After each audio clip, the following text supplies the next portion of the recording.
warahmatullahi wabarakatuh.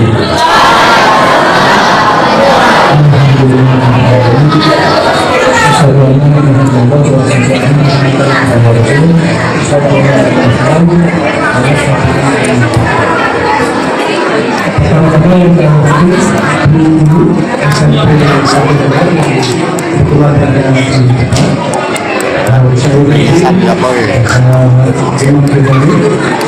dan yang saya cintai, saya sayangi adik-adik semuanya kelas 9 SMP 1 Kecamatan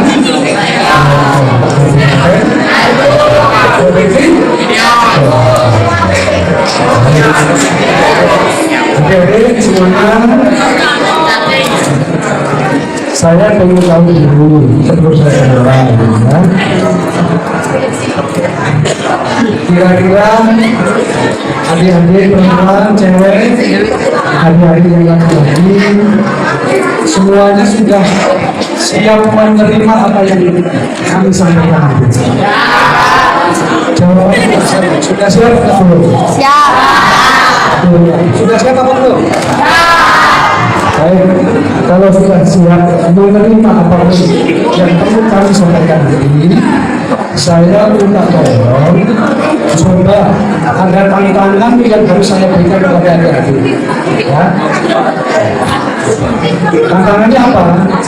Kalau kita mau belajar, kalau kita lagi berbicara dengan kawan lain, maka yang pertama adalah bagaimana menghormati orang lain dan menyingkirkan atau menghilangkan hambatan-hambatan kendala-kendala ketika adik-adik mau menerima atau tadi katakan siap, ternyata adik tidak siap. Kira-kira sanggup nggak menaklukkan tantangan yang pertama?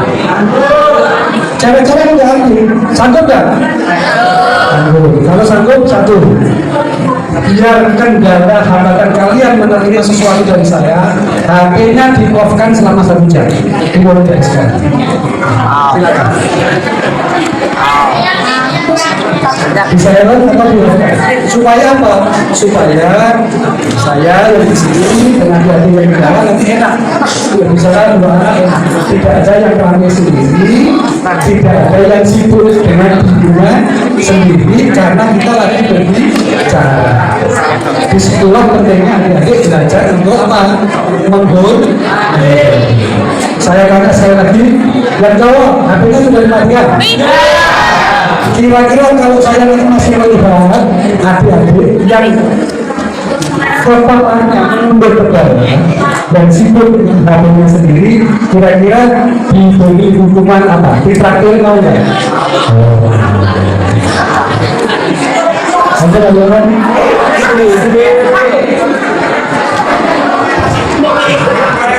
Nah tadi jawab saya habis sudah dimatikan bagi saya sudah satu tantangan saudara, tantangan adik sudah dipenuhi, yaitu apa? HP dimatikan dulu 1 jam saja ya, 1 jam bahkan mungkin 1 jam tidak ada. Yang kedua, terima kasih ya, jadi terima kasih ya sudah. Yang kedua, nanti tidak boleh sibuk berbicara dengan dirinya sendiri atau dengan orang lain, tapi ya berbicara dengan sendirinya, diri sendiri. Tahu nggak berbicara dengan diri sendiri apa? Ada dialog, ada monolog kalau bahasa Indonesia ya. Kalau ada kalau berbicara sendiri itu lamun, merenung, tidak konsentrasi ya. Padahal yang di sini berbicara tapi satu mikir. Ada yang semuanya kelas 9 yang saya cintai, pertama kali saya memperkenalkan diri saya dipanggil biasa Pak Gatot, nama Pak Gatot Dino. Kebetulan saya diminta oleh sekolah sendiri untuk memberikan sesuatu yang mungkin nanti bermanfaat bagi sekolah. Pekerjaan dan profesi saya, satu, siapa yang masih ramai sendiri? Kalau yang masih ramai mungkin bisa menggantikan saya berbicara depan. Gitu ya. Yang pertama, pekerjaan atau profesi Pak Gatot. Satu, saya pengacara, advokat, pengacara hukum. Jadi kalau adik-adik nanti ada tindakan yang melanggar hukum, bahaya. Ya, saya kira adik-adik sini tidak akan melakukan hal-hal yang berhubungan atau berhubungan dengan itu. Misalkan apa kalau itu SMP itu bullying temannya, menghina temannya itu sudah perbuatan melawan hukum. Ini bukan masalah. Kedua, Pak Gatot sebagai praktisi bisnis. Nanti adik-adik akan kita ajari bagaimana supaya kalian tahu nggak bisnis dibedakan di sini di musola ini itu apa? Sholat. Sekarang ini loh, adik-adik kasih bilang dikumpulkan di sini untuk apa? Ini loh. Apa ini? Nanti, jadi kenalan dulu. Dipanggil Pak Gatot. Pekerjaan satu sebagai pengacara advokat, kedua praktisi bisnis. Nanti ada satu lagi temannya Pak Gatot juga seorang pebisnis properti atau perumahan dia kenalan sini. Ada yang saya cintai. Kalau benar-benar hari ini sudah siap, kira-kira adik-adik ini pengen jadi pelajar yang sukses apa? Terus pertanyaan saya yang kedua, kalau pengen jadi pelajar yang sukses, adik-adik tahu nggak caranya jadi pelajar yang sukses ini? Siapa yang mau coba angkat? Ya, silakan, cowok. Jadi maju, siapa?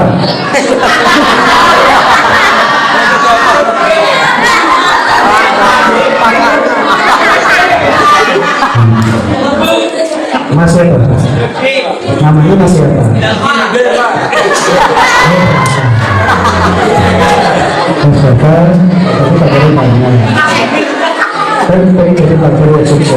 Mas siapa kira-kira tahu nggak gimana caranya jadi pelajar yang sukses? Coba sampaikan ke teman-teman.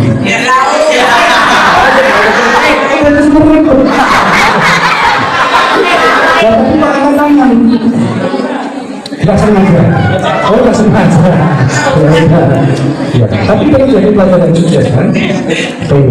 Suksesnya pelajar tahu nggak apa? Suksesnya bagi pelajar itu apa?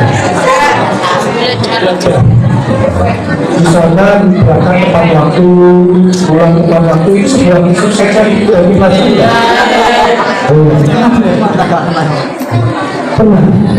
pernah nggak pakai sepatu?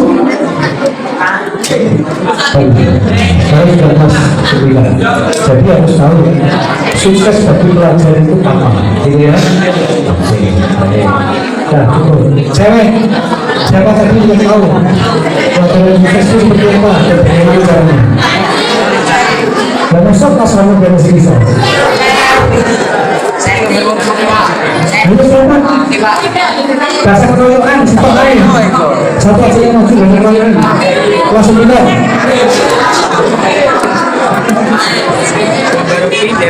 Silakan.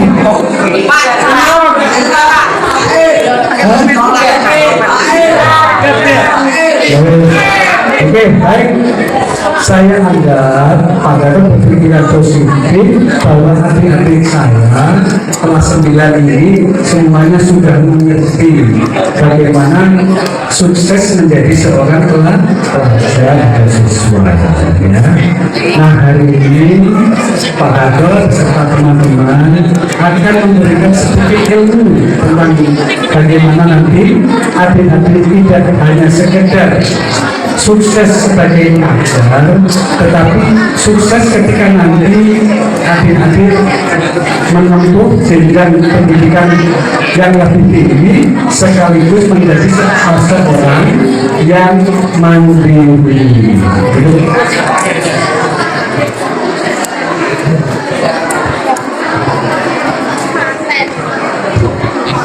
Yang masih ngobrol silahkan diteruskan dulu, saya kasih waktu. yang masih bicara sendiri, harus kasih waktu. Nggak enak nanti kalau nggak dikasih waktu. Ya, minta dikasih waktu berapa, Mbak? Mbak, minta dikasih waktu berapa? Yang enak. Ya, mau konsentrasi menghadap ke sini atau mau ngobrol sendiri? Pakai jauh-jauh ke sini. Ya. Padahal itu juga waktu 1 jam itu bisa berkenalan dengan adik-adik semua. Ya, coba begitu. Siapa yang bisa waktu untuk ngobrol? Ada? Yang mainan HP masih ada?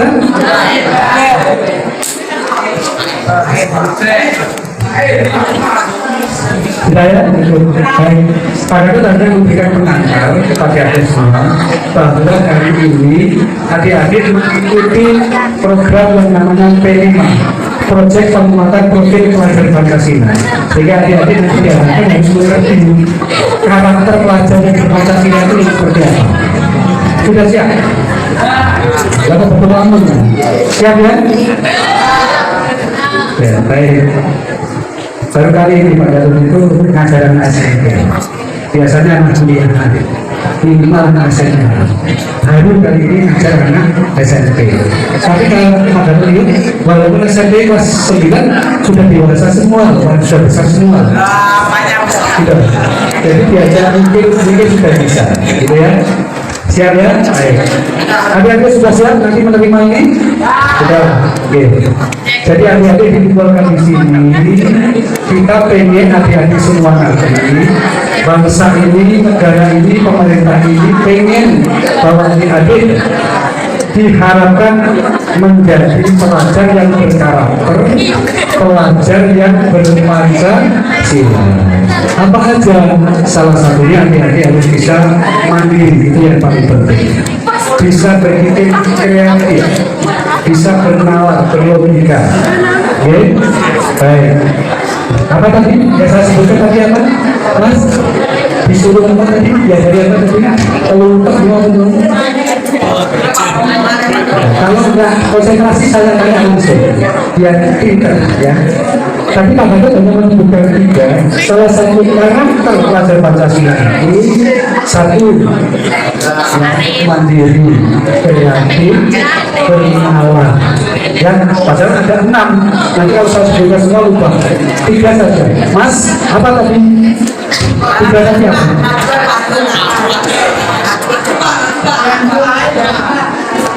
Nah, ini menunjukkan bahwa kalian yang tadi katanya siap, ternyata tidak siap. Berarti sudah boleh di depan pengacara loh. Ada pasalnya loh orang bohong itu. Nah, gitu ya. Jadi, anak-anak sudah siap loh. Kalau siap ya, ketika ditanya sudah bisa. Gitu ya. Makanya saya ingin lihat Anda berbohong atau tidak. Kalau Anda mendengarkan saya ngomong 5 meresapi, baru saja Pak Gatot sampaikan, kemudian saya tanya ulang kepada adik-adik, Anda nggak bisa, berarti Anda bohong, berarti Anda tidak siap. Oke? Nah, jadi hati-hati. Saya bisa menunjuk saudara adik-adik yang betul-betul siap dengan dan tidak. Sudah? Tahu Pak? Yang 3 yang Pak Gatot sebutkan apa tadi? Karakter pelajar Pancasila nanti apa? Nah, ini Pak Jaya di depan ini. Apa Pak tadi Pak? Apa? Ada ini, jangan ada ini. Contoh, lagi-lagi contoh. Berarti adik-adik itu tidak siap menerima apa yang mau kita sampaikan. Ya, baik. Saya ulang lagi. 1. Apa? Adik ini. Yang kedua? Kreatif. Yang ketiga? Baik, nanti akan saya tambah. Kebutuhan juga ada, beriman dan takwa juga ada. Ya, ini penting sekali. Ya, penting sekali. Kira-kira sekarang ini pendidikannya anak-anak SMP sekarang, walaupun masih sekolah, ternyata adik-adik yang kelas 9 ini sudah bisa menciptakan hasil karya sendiri, terutama terkait dengan bisnis online. Iya, adik-adik sudah pernah bisnis mana? Siapa yang sudah pernah bisnis online? Baik. Kalau begitu nanti biar diajari. Nanti pembicaranya setelah saya Pak Imam, nanti masih ada lagi yang kesini ya. Jadi ditekuni, dihayati, diperhatikan dengan sungguh-sungguh. Gitu ya. Saya kira itu sambutan pertama dari saya. Pak Dato cuma pengen Anda punya passion, adik-adik punya semangat, punya motivasi. Jadi pelajar bahwa Anda duduk sini punya tujuan. Jangan adik-adik datang ke sini, duduk di sini tidak punya purpose, tidak punya tujuan. Ya, lagi-lagi adik-adik duduk di sini punya tujuan. Tujuannya apa? Itu yang harus adik-adik pahami, harus adik-adik mengerti. Supaya adik-adik ketika sudah mengerti tujuannya harus dicapai tujuannya, ya harus dicapai. Nanti saya kasih hadiah dan saya kasih semangat kepada adik-adik semua. Saya minta semuanya applause buat adik-adik saya yang hebat-hebat semua. Tepuk tangan semua. Ada yang kita tepuk tangan, berarti mereka kita mau sukses. Sekali lagi tepuk tangan. Oke. Saya melihat tepuk tangan adik-adik ini bukan ciri-ciri orang sukses. Ya? Tepuk tangan adik-adik ini ciri-ciri orang yang nggak sukses. Kalau nggak ciri-ciri cara bertepuk tangan orang-orang yang sukses itu? Tahu? Siapa yang tahu? Pengen sukses? Tepuk tangan orang sukses? Semua tangan yang ke atas. Dengarkan perintah saya, tahu semua tangan di atas, semuanya keduanya. Dan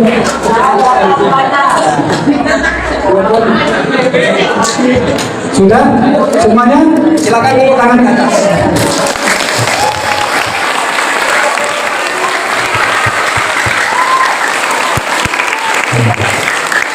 Ini tepuk tangan untuk ada ibu, insya Allah akan jadi anak-anak yang hebat dan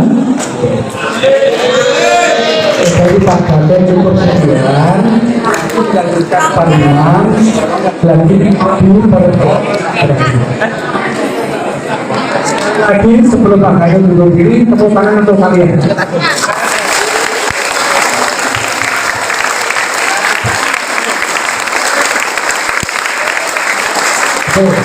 Assalamualaikum warahmatullahi wabarakatuh.